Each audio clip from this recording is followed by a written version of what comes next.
hopes of improving the bottom line. This goes without saying, right? But everyone wants to feel healthy. When we are, we can better care for our families and perform our day-to-day tasks without the burden of not feeling well. Whether it's preventative care or treatment, health care is essential to us living fulfilling lives. Think about the times you've made a visit to a doctor's office, a clinic, a hospital. You more likely were not the only patient there looking for some relief. Most recent data, in fact, shows there were 33 million hospital admissions in the U.S. in 2022. Those 33 million patients come from every race, religion, orientation, and age group.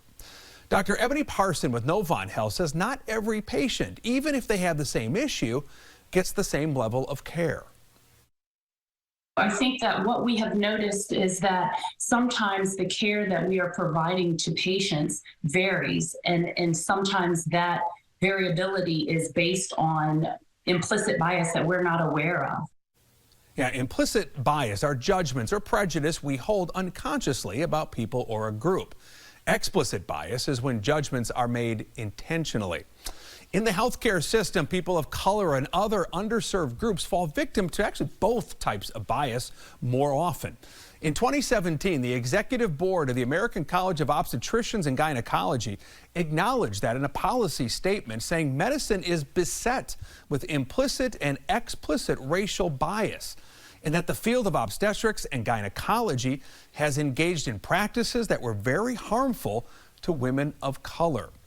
There's data actually to support these claims. Keep that in mind. Right now, about 700 women die during childbirth or soon after every year.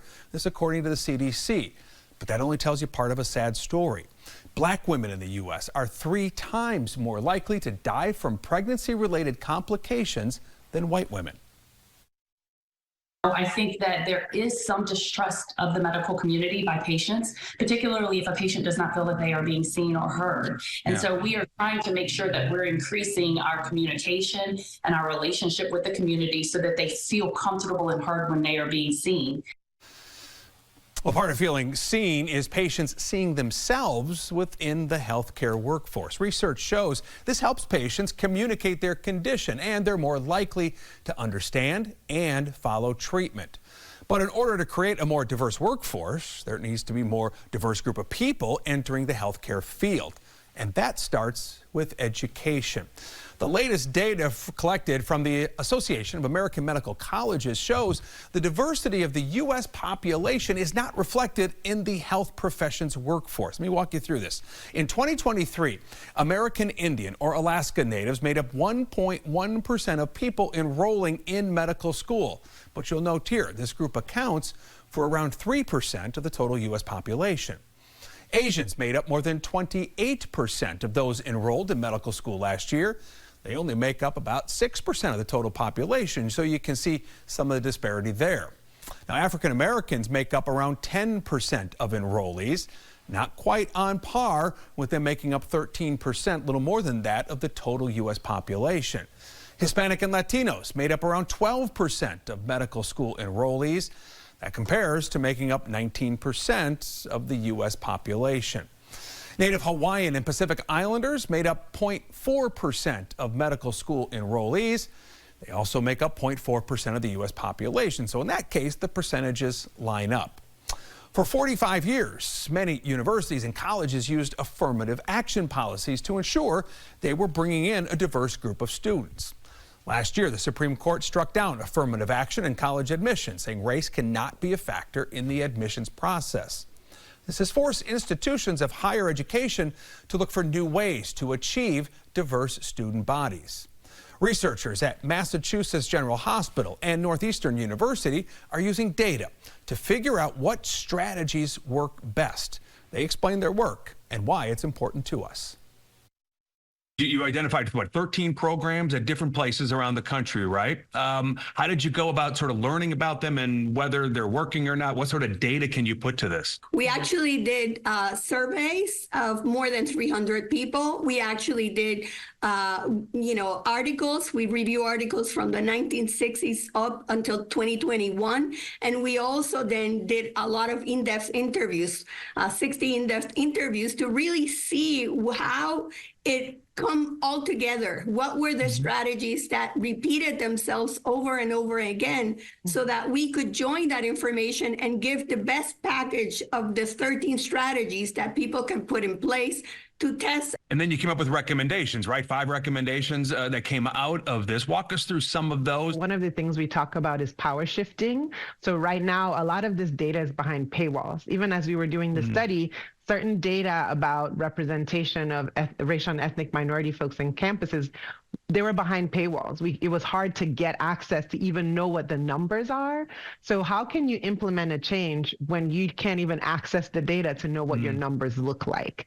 So there is this need to power shift so that the everyday person who's applying to a medical school or thinking about going into public health program, that they can look at the data, they can make the decision for themselves. So really getting the data from behind these walls and shifting the power to the public so that we have that information and we can keep institutions accountable because institutions are meant to serve everyone, not just some of us. When you did those interviews and you would talk to someone who is seeing some success, right, in this and bringing some diversity onto campus and those kinds of things, how did they describe it? How did they describe the benefits that they saw?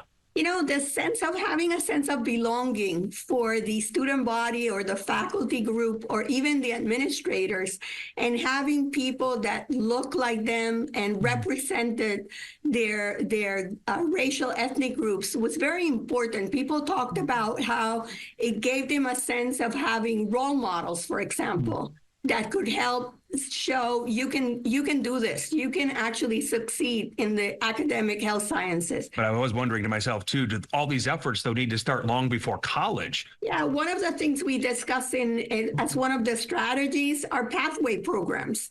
And those pathway programs, the earlier we start with them, the better outcomes we have. So yes, absolutely, you are right on.